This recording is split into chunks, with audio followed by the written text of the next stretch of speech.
Welcome. My name is Marissa Bludorn. I am the founder of and the editor-in-chief of Bridging the Gap, Strategizing for Student Success. As you also know, I am the editor-in-chief and CEO of Own It Magazine and Publishing. BTG is a spinoff of TCS Consulting, which is leadership development. BTG is for our youth, Bridging the Gap, Strategizing for Student Success. In these series of interviews with my team, we're going to discuss the importance of taking what organizations use as tools and resources, processes, and protocols, and we're going to show you how you can apply them in youth leadership development. The thing that we're focusing on right now is strategic planning. It is seasons have changed. We're now in the fall season, and this is the part of the year that we begin to start planning. Leaders plan for the projecting year. And I want to demonstrate the importance of how we should introduce these concepts and these strategies to our young people. Why is that important? Because if organizations are successful, then we can be successful if we're strategic and intentional on our approach to developing and strengthening our young people in self leadership as they rise into leading others. And so, taking center stage and owning it with me is the BTG team, Dr. Natasha Power, and inspiring Coach Ray. Hey, Hold on.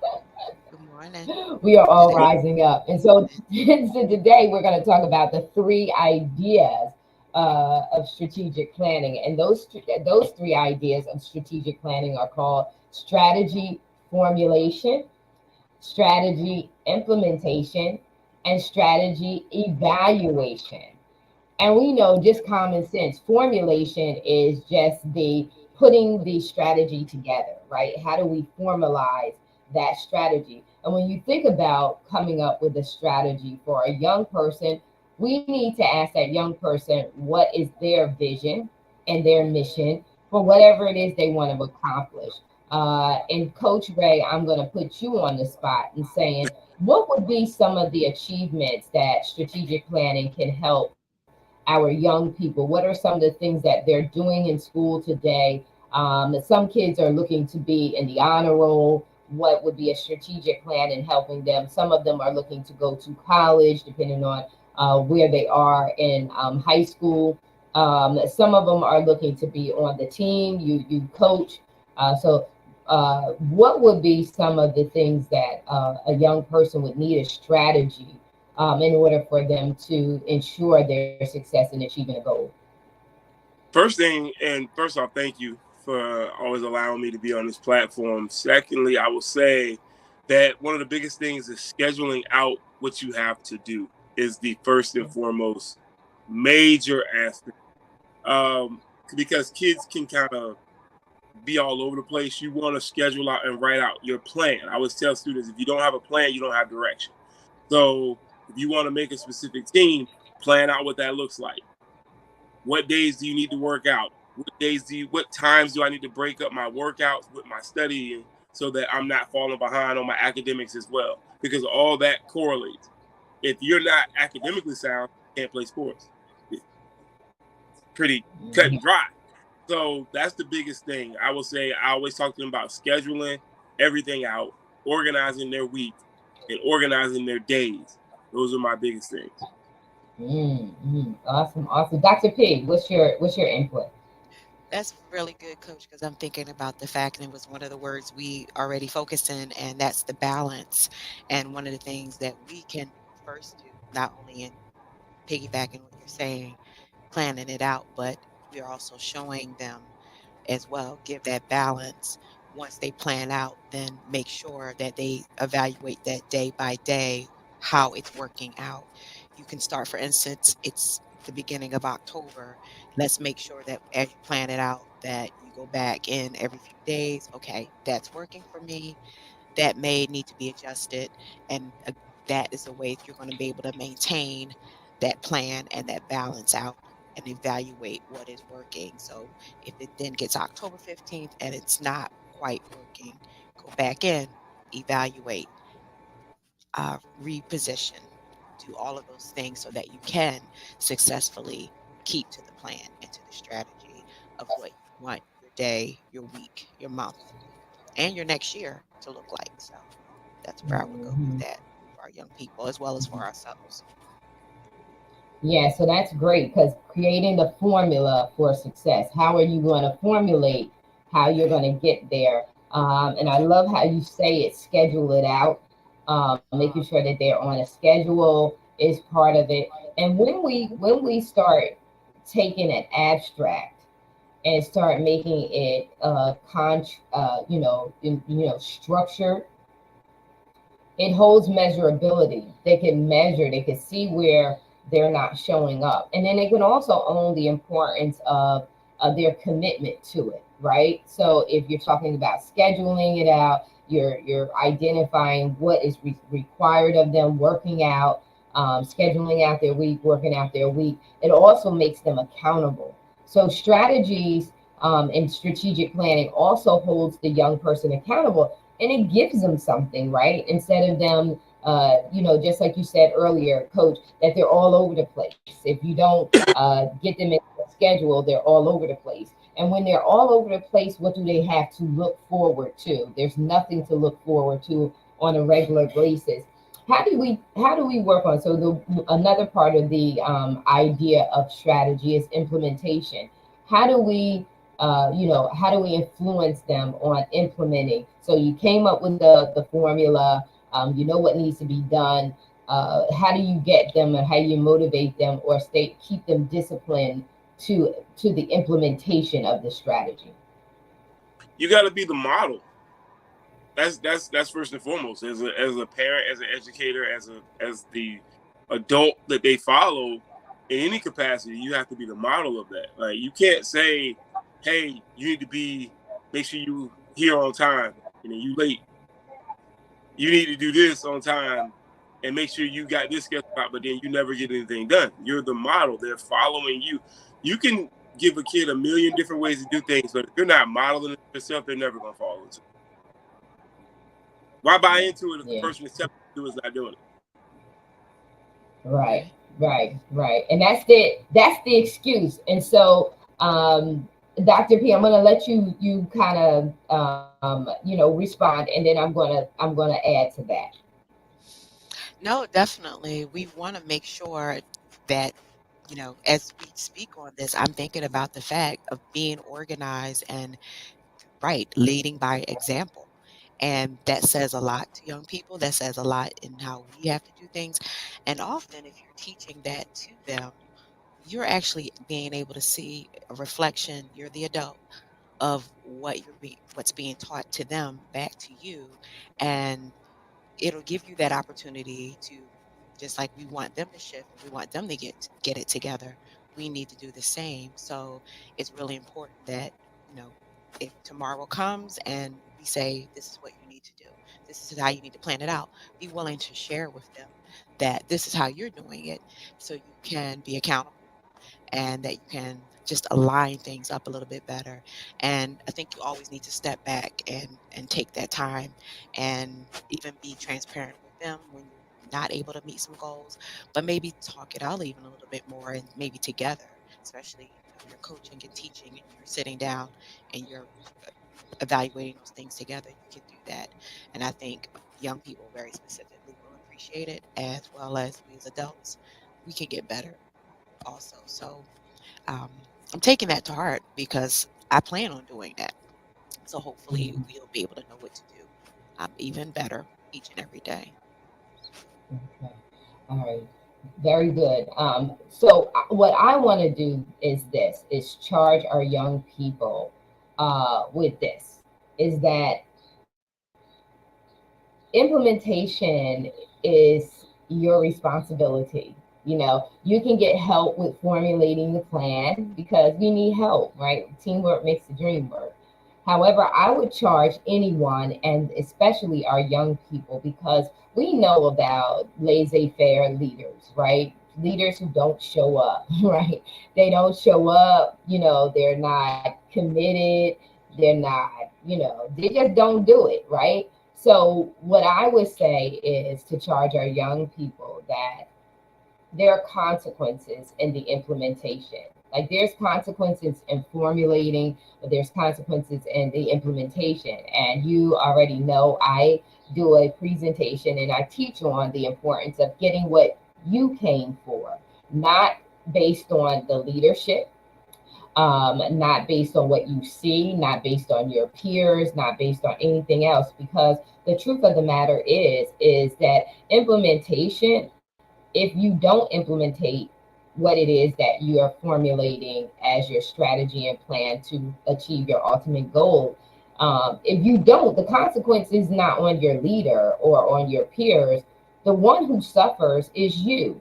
You don't reach your goal. You don't get what you came for. So we are all going to be under leadership that is not perfect.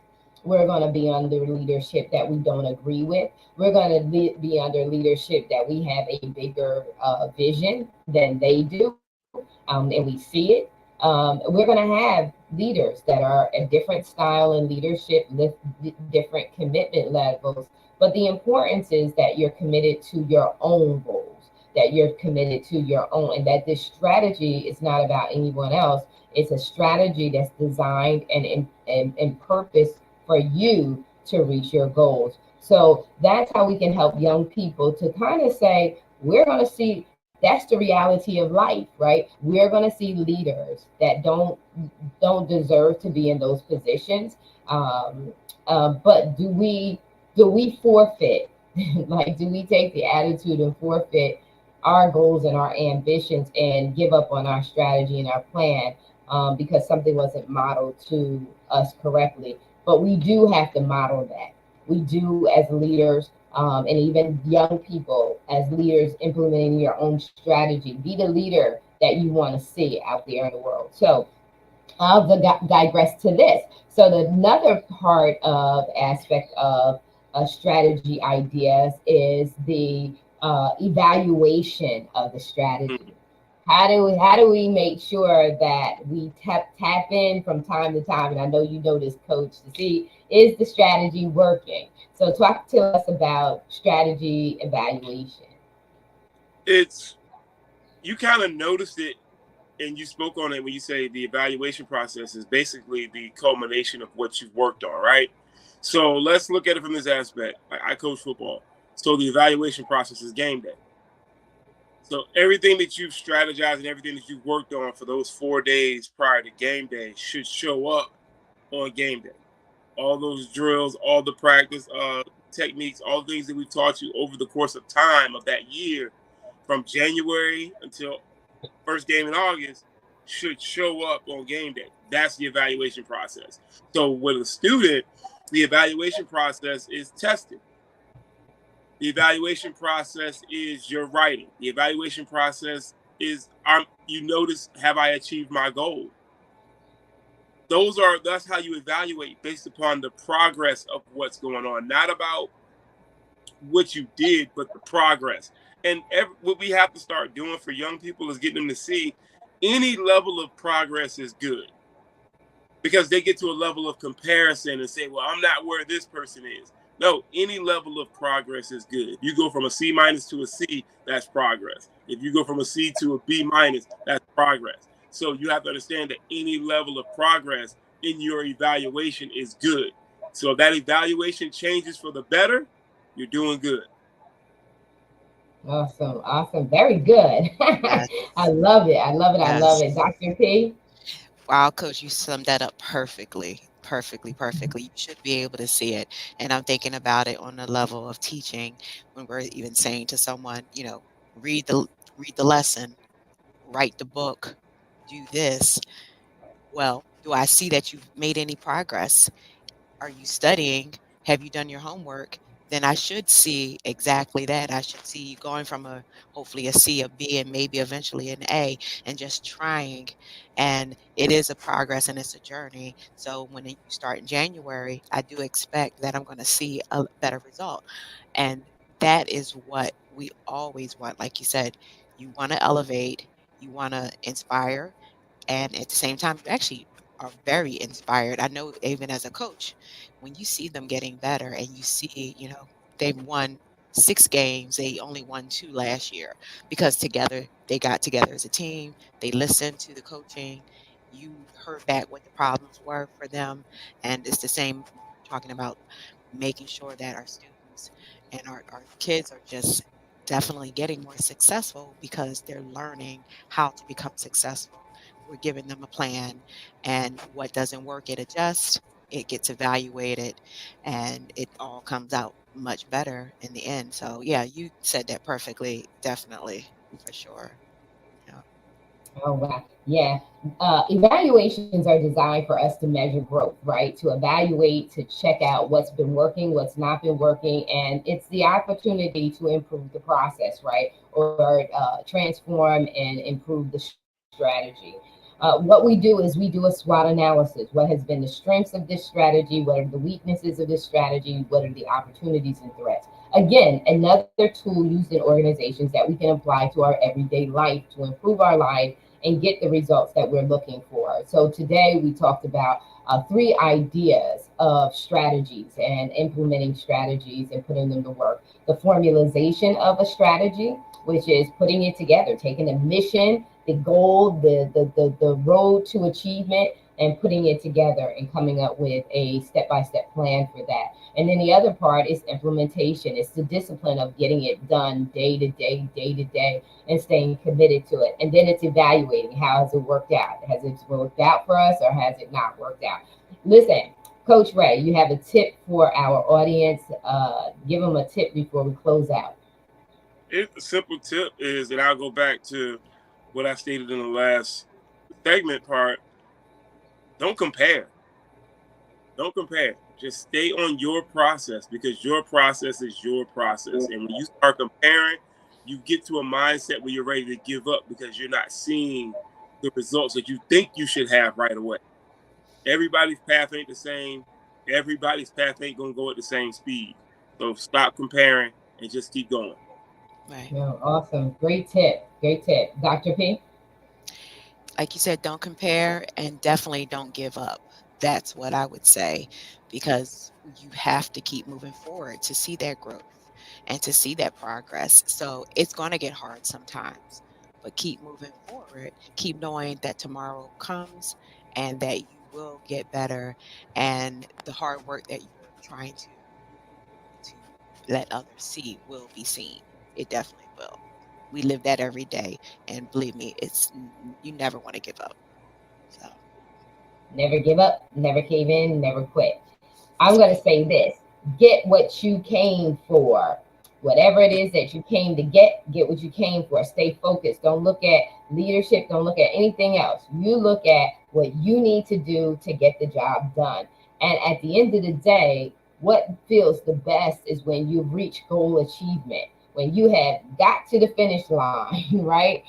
Because now you've seen your goal achieved. And so we just want to say thank you so very much for being with us today. We enjoyed it. This is a 4-part series. We're going to be talking about strategic planning on the level of imparting it to our young people. Strategic planning is not just for adults, it's for young people. It's going to introduce them to critical thinking and deductive reasoning and all the things they need to survive in this world successfully and to stay at it and to get out of this life what they came to get. We're out till next time.